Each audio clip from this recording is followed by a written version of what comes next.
let's start from what everybody wants. And everybody, I think, wants to trust whoever they do business with. And this trust can be built on, a couple of layers. Like they can trust you in the beginning because they have heard good things about you, and that's always helpful.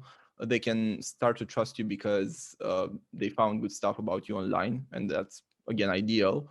Um, but that will only get you to the interview, like just getting that initial conversation going.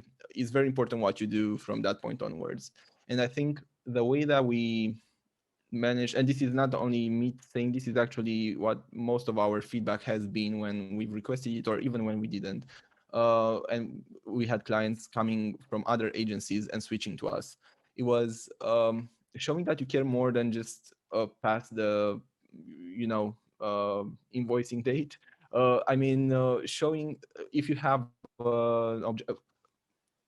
I have so many ideas in my head now. I don't even know which one to prioritize. But let me give you a couple, and they are not in any particular order.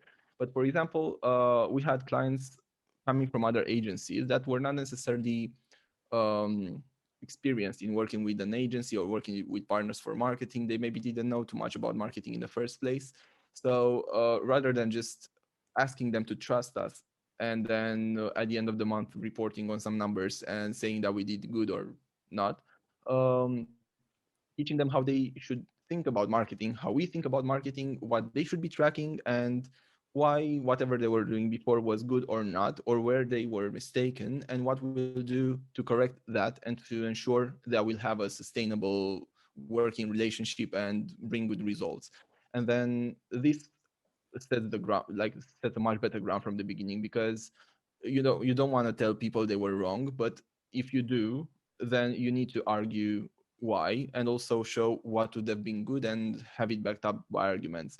um, and one thing that many times wasn't looked into enough depth in the beginning was, for example, setting the right objectives, the right KPIs, having targets that are mutually agreed upon, and things like this. And also having this consultative approach after you made the sale to say, so like, okay, now we work together. What does success look like for you guys? How did you do it before and why you weren't happy? And then just try to bring to the table as much as possible, because ideally as an agency you are not in for the short run. Like you don't just want to have a client for a month or two, you want to have a client for a year or two or three. So that's really when the relationship starts to be sustainable and is this friendship that starts to happen. So putting the work in the beginning, even if it's going to be a lot of non-billable hours. And then whenever you have an opportunity to bring a plus to the relationship, even if it's not, like, for example, for us, we have clients for which we only do paid advertising, like Google and Facebook, for example, at least in the beginning.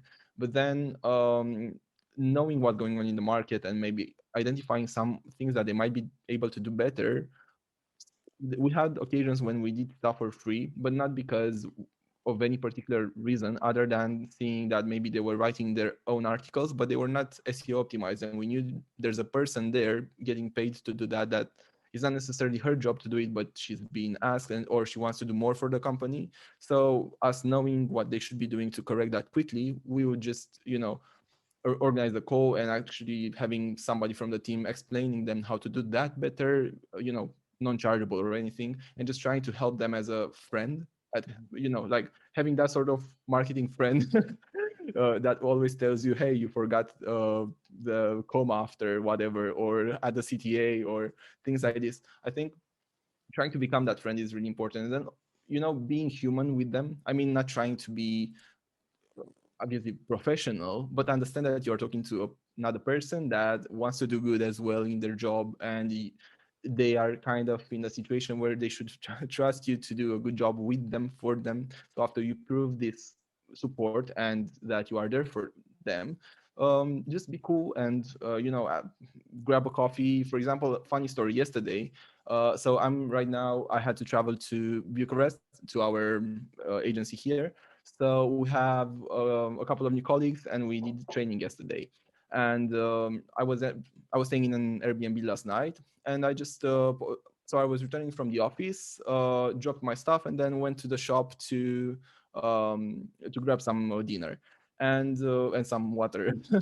And then I was on my way, just with my headphones in, and I saw a lady. She was there in front of the shop, and I looked twice, and actually, she was the director of one of our older clients. So she didn't notice me because we had face masks on. I went, like, I was kind of, hey, is this you? And she was like, she was on the phone, and she was like, wait, sorry, I need to call you back. And she was like, oh, Andre, how are you? We haven't seen each other in almost a year, I think, because of the pandemic. So it was just, it was 8 o'clock. Yeah, it was 8 o'clock in the evening. And she was also going to the same shop to get, dinner and whatever groceries. So we stayed there and we just chatted for 20 minutes, but not necessarily work related stuff, just as two friends were meeting up after a while, and you'd be just talking about life and work as well up to a point. But yeah, just having that sort of personal touch and always be there for your clients so that they can know you are a partner and not only a service provider. I think this is how you can build those types of friendships.